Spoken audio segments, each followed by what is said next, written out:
let's talk about a topic around a ministry leader. Well, actually, a particular type of ministry, and that is a worship leader. Worship leaders do a hard job. Let's be honest. It's a tough gig. You have to do all your practice. You have to gather all the band together. You have to then you be all prepared and be prepared spiritually as well as practically, and then get up there on a Saturday or a Sunday or whenever it is, and got to lead the team. And it's your responsibility to set the spiritual tone in the room. And there's challenges that worship leaders face. Dr. Rod, I remember in the church that he and I first met with, he was part of the production team, so he was well versed with the worship team. His daughter and son-in-law were part of the worship team as well, and obviously now pastoring your own church. You understand all the ins and outs and challenges of worship leaders. Well, there was another person that knew, or another couple of people that knew the challenges of worship leaders, and it was an organization called Worship Leaders Prof. That was just a social media channel that just started a meme channel, just literally a meme channel, just talking about all the challenges that worship leaders face. And it started out as a little bit of fun, but it actually grew quite rapidly to be its own kind of, I suppose, ministry. What they realized is so many people were reaching out to them. So many worship leaders were reaching out to them, just going, "Thank you." Like we thought we were alone, and so they've created this great support network and built a great ministry of just supporting ministry leaders through humor and just kind of getting it out in the open and supporting them and giving voice to them, as we've been talking about giving voice to. However, their voice or their speech has been controlled. There is another organization called Worship Leader that is a media organization that provides resources, etc., to worship leaders, and they're called Worship Leader. And apparently, they own the trademark of the word worship leader, and so they've been legal battles against this worship leaders probs, and now they've forced them to change their name because there's these clashes. So I suppose the reason why I want to bring this up is it's quite interesting. This is now someone trying to control someone else's speech over a name. I understand the importance of trademarks. We've trademarked our name.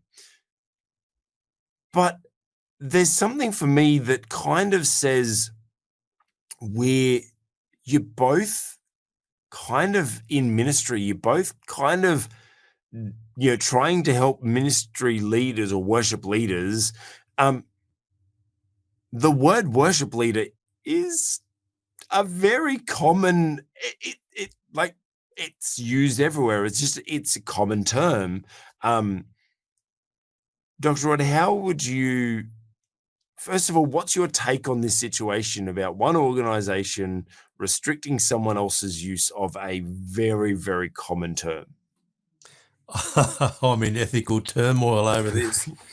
Lots of thoughts have occurred to me since it came to my notice. One is, I don't understand how worship leader could have been trademarked in the first place, because it is a ubiquitous term. I actually think it's because, you see, most of the world isn't in our world.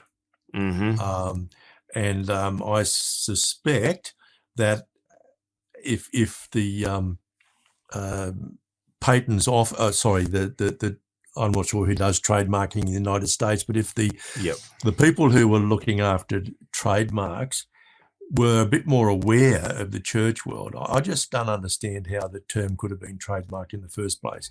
It is ubiquitous and has been used for at least 50 years, maybe longer than that.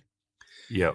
You've raised the whole issue of trademarks. It's important in business because what we call your trademark is so closely associated with your brand, and it's your brand that generates a lot of your revenue, let's face it. So there's that issue as well, and I wouldn't be too condemnatory of the magazine, now an e-magazine, for wanting to trademark the name, because they didn't want someone else starting up a magazine with the same name and generating revenue from their reputation. So it's not one of these black and white areas. It's very difficult because we've got two Christian organisations that ended up in disagreement, and I see that worship leader Probs has actually changed its public presence, which probably won't do it a lot of damage, I don't think. So I'd say in the long term, no great harm done. But I am surprised that the term was patentable in the first place. And I just think that's primarily because of ignorance of the people making the decision, because they don't live in our world. And I have no idea whether Authentic Media, who own the trademark worship leader, gave a lot of thought, I don't know, to making a change in the name. I would have thought maybe something like leading worship would have worked. So look, I don't know. But the other thing I would point out is that worship leader, I should say Authentic Media, who own the trademark, they didn't go straight to litigation. It looks as if they tried fairly hard to sort things out in an amicable way, and even in a biblical way. They apparently appealed to Matthew 18, although I don't think we should use Matthew 18 as generally as we do, because it's about sin. I'm not 100% certain that there's sin in this whole episode. So look, it's very, very difficult. And I just wouldn't want to shout too loudly at either side and tell them they're wrong. But I do find it a little bit strange that we have the term worship leader trademarked. I'd probably leave it at that. Look, I can speak from personal experience, because we went through trademarking of our name and our brand, and our name is it's a common, like On Purpose is a very commonly used term, especially in the personal development and professional development space. And so we had some issues getting that trademarked. It was approved, and so we own the trademark to On Purpose, as well as we own the trademark to our name, our full name as well. I didn't do that so that, look, I know that there's other people out there in our industry, in a faith-based industry, that are using the exact same name, that are using, I'm not going to go after them and stop them from using that. I did it to kind of make sure that we were protected against other people coming after us and saying, you can't use the name. That was kind of what I did to protect. If there's more people out there spreading the message to help people live on purpose, great. That's my mission, right? Like, our mission is to see more people living on purpose, see more people learning on purpose, see more people leading on purpose. Like, if there's more people out there doing that, great. My mission is achieved then, or not achieved, but it helps with my mission. That's kind of my approach to it. Although, yes, there is a lot of nuances, and there's different ways, and you do need to protect, because we can't have someone going out and pretending that they're us. If there's someone else pretending that they're us, then yes, we'll use that to protect ourselves. But I find it very interesting that such a commonly used, for me to trademark the name, I use it as one word, so it was unique, it was presented uniquely, and stuff like that. So I was surprised that something so common was trademarked. But on that, you mentioned they may not have been affected too much. There was reports that they did actually lose a fair bit of, not a lot, but they did see a drop. Look, if you're interested, if you are a worship leader, I put all their links below if you go and check out their socials, and go and give them a follow and go and support them. And could you imagine being on their side, that they're just running something using a common word, and then someone comes against them? I think that this is probably the main reason why I got the trademarks, is someone else wouldn't come against us and say, you can't use this. So my encouragement to you is go and give them a follow.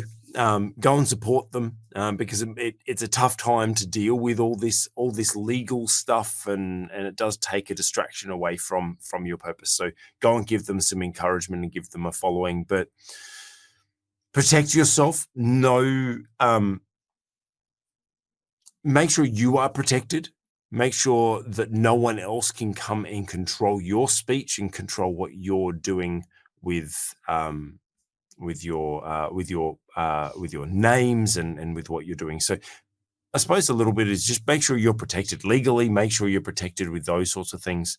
And if you are in the position and someone else is encroaching on your trademark or your name or something like that, have wisdom and have a heart of generosity, because sometimes if they're not intentionally going out to steal your clients and imitate you and stuff like that, if it's just a coincidence and you're both chasing the same vision, let's have an abundant mindset. Let's believe that there's plenty to go around. Let's believe, like, maybe there's something you guys can do together. Maybe you can bless them and help them along their journey, because like I said, if there's more people out there helping people live on purpose, great. And I'm sure God's called you to lead whatever it is that you're leading. If someone else is doing something similar, that's only helping your mission. That's only helping what God has actually called you to. So that's my challenge to you is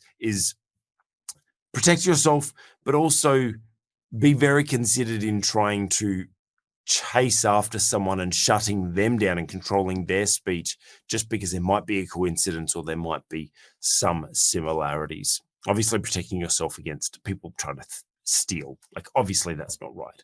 Hey, that was an excerpt from our On the Cube Leadership podcast. If you enjoyed it, give it a thumbs up, put a comment below. And if you want to see more content like this, faith-based leadership development content, make sure you check out our channel, give it a subscribe, and hit the bell notification so that you'll be notified when we release new content.